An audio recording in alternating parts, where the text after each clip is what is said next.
This question is from topic problem on ages asked by UPSC in CSET paper of 2022. Consider the question and the two statement given below.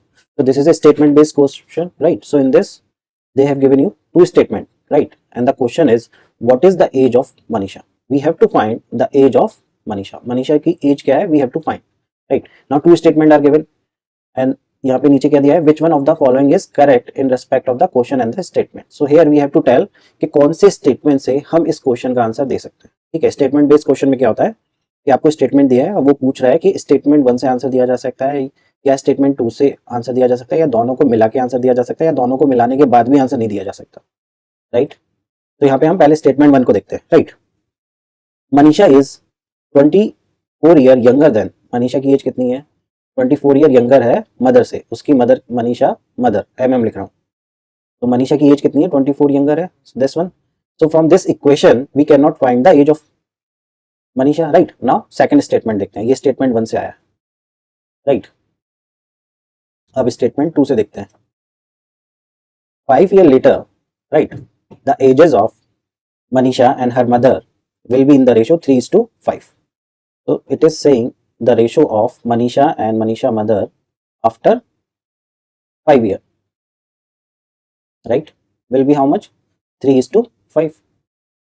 अब यहाँ से एक equation बन जाएगी, ठीक है? ये 5 इधर जाएगा, so this will be 5m plus 25 is equal to 3mm plus 50, right?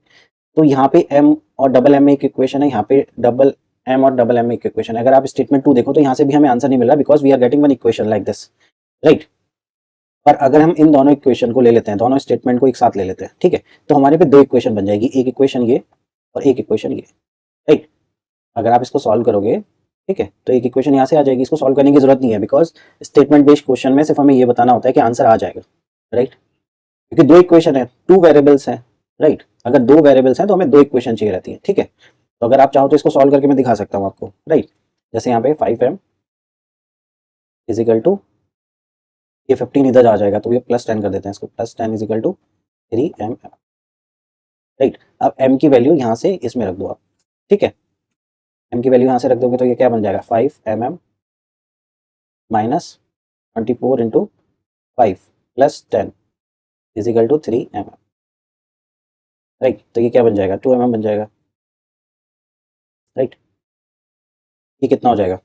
ये उधर चला जाएगा तो प्लस में हो जाएगा, ठीक है, और ये माइनस में हो जाएगा तो ये हो जाएगा कितना?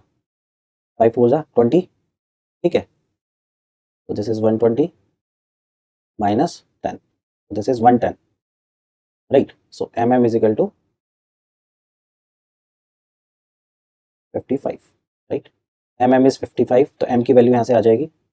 m is 55 minus 24 is equal to this is 31.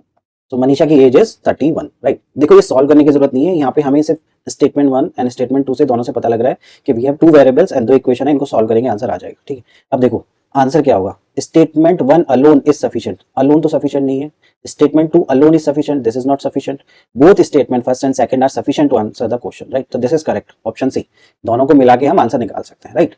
So in this way you have to approach statement based question, okay? तो आंसर क्या हो जाएगा? ऑप्शन सी.